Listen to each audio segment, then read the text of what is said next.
Okay, so if you're doing a restoration or a rebuild of a car like this, there's certain things that you probably don't want to cheap out on. So we're going to go ahead and we're going to make a list of, if you're doing a rebuild, a restoration, or just doing work on your car, here's what I would not cheap out on. So let's go ahead and jump into it. So if you don't follow this channel, make sure you subscribe. My name's Steve. I do a lot of car projects. This here's my 1969 Mustang that I've restored over the past decade or so. It's taken a lot of time. Doing this restoration, there's an entire list of things that I probably would have done different. And there are things that I did intentionally that have saved me headaches down the road. A little bit about this car. It's a 69 Mustang Mach 1. It has a big block 4-speed top loader in it. Fun car to drive. I did everything from the suspension work, the engine work. I painted it myself, and I did all the interior work too. So with this, it was a complete bottoms up restoration, and I'm really happy with the way that it came out. It's a great driver for me and something that I really enjoy kind of working on.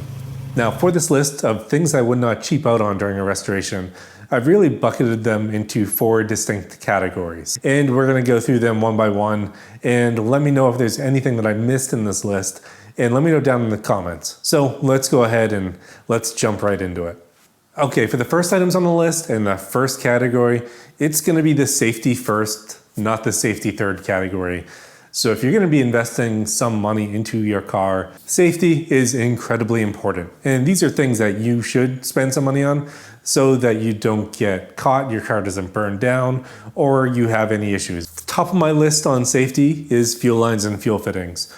A fuel leak in your car could cause an explosion, it could cause a fire, and you'll lose all your hard work. So if I'm looking to invest money somewhere in projects, fuel lines are definitely one of the first ones.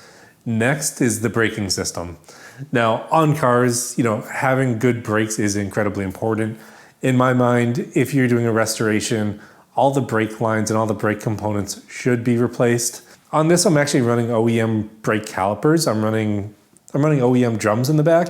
And with that, what I did replace was the brake lines. So with the brake lines, if one to fail, it could be catastrophic. So you want to make sure that you're invested into good brake components that aren't going to fall apart. So for myself, I think I'm actually running steel ones or stainless steel ones.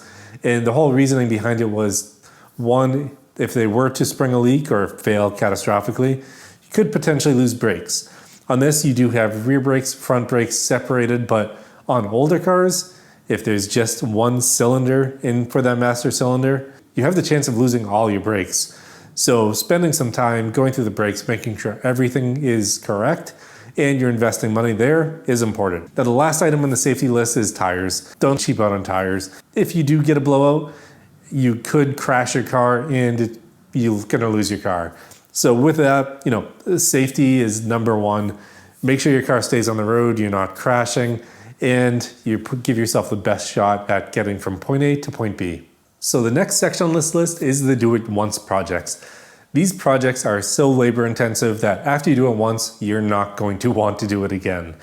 So with this, there are things within the engine, there are things within the transmission. Make sure that you're not cheaping out so much that you're trying to save $10 on a part that took 8 hours to get to. So for that list, number one on there, rear main seals. If you're looking at doing a rear main seal on an engine and you have your car apart, do it once, spend the money and get a good rear main seal.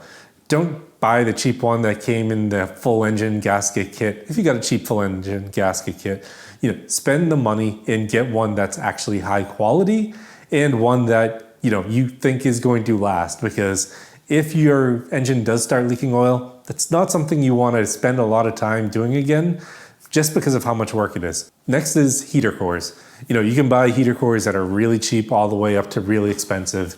And if they start leaking, on this car, you got to take out the entire dash. You need to take out the upper dash, you need to take out the lower dash, then you need to take out the heater core box, you got to disconnect the lines from in the engine bay. You're gonna get coolant all over your floor, all over the interior of your car potentially, and it's just gonna make a mess and take literally forever. So with that, spend the extra $20 to $40, get a better heater core, one that looks like it has better welds, or get one that looks like it's been put together well. Get the one with the highest reviews if you can. Spend the money there so you don't have to do it again.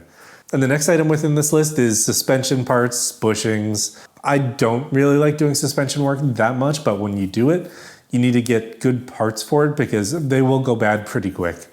I had an issue on my car this year where I had a car show that I was going to and my ball joints failed. Both sides were completely shot. I had to buy the only ones that I could find that I could get within 12 hours on a Friday night. And with that, I was able to get them, but it's time to upgrade them.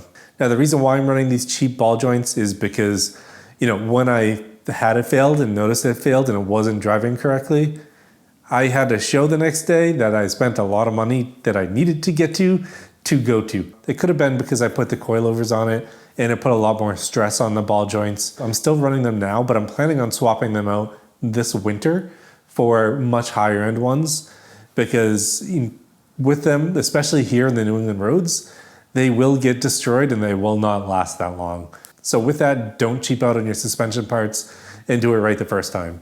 Okay, next on the list is really fit and finish. Now, this really will affect how your car looks. It's some of the details underneath it that I think it's worth spending some extra time and money on.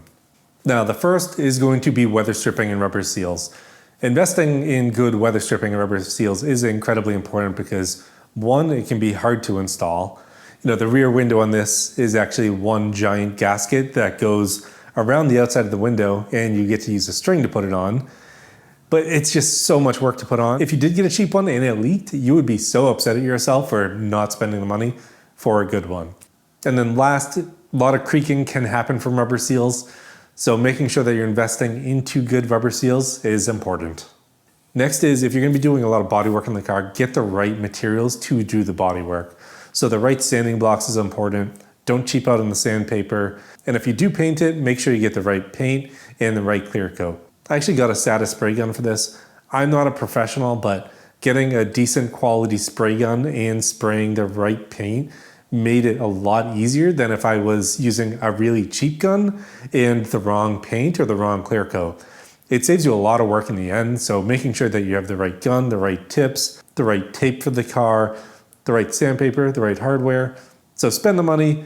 Hopefully it helps you avoid some of that extra labor to get that orange peel off. Also on this list is the right bolts and clips. Getting the right bolts and not buying the cheap hardware store bolts that aren't the right grade is incredibly important. You don't want to risk anything breaking. You don't want to risk anything crashing. With this, spend the money, get the right bolts, get the right hardware. You don't need to get the OEM look hardware. In general, those are typically more expensive, but at least get the right grade bolts and the right grade hardware. If you're going for something concourse or something that looks a lot closer to stock, maybe go ahead and spend the right money for the right bolts. They do look good. And the last within this section is the trim. This car behind me, a lot of the trim on it is actually original to the car. The bumpers front and rear are OEM Ford. The rear window trim and the front window trim is also OEM Ford. So spent a lot of time looking for new old stock components or used components that can be fixed up. These OEM components, they're going to fit a lot better. They're going to last a lot longer and they look great.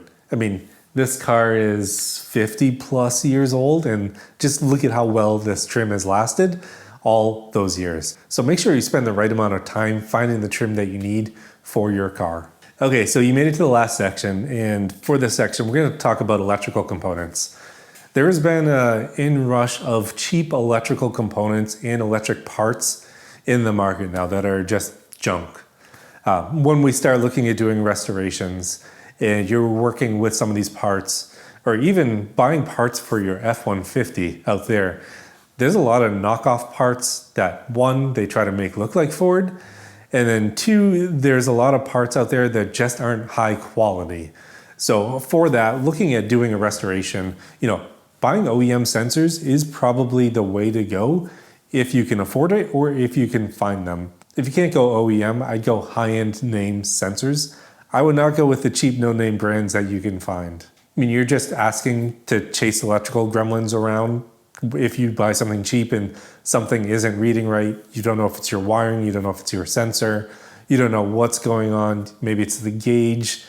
Spend the money, get the right sensors for it. On something like this, you don't have a lot of electrical sensors. You have the gas gauge in the back, which mine does need to get fixed. You have the sensors for the gauges up there. I'm running the OEM ones where I can, and where I'm not, I'm running auto meters. And those I have coming up to my gauges in my dash. And with that, I've never had my auto meter gauges fail or issues pop up with them. So with that, make sure you spend the money on the right gauge sensors and the right electrical components for your car. And last on the electrical section is ground straps. A lot of problems come just from not having a good ground.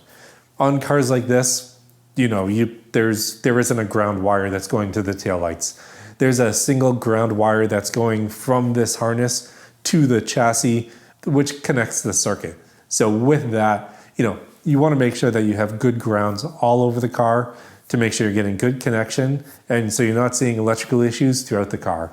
You could see that from bulbs flashing, you can see that from dim lights. So you really don't need to spend a lot of money here, but just make sure you have everything grounded correctly and you're investing time into ensuring that you have your ground straps built correctly. Okay, well that's it. So this thing is about to go up in the air to get the transmission pulled and to get ready for all the winter projects to start. So thanks for tuning in this week to Smackey's Garage. If you like this video, don't forget to go ahead and like it. Don't forget to subscribe to this channel, and I'll see you next weekend. Have a great Saturday.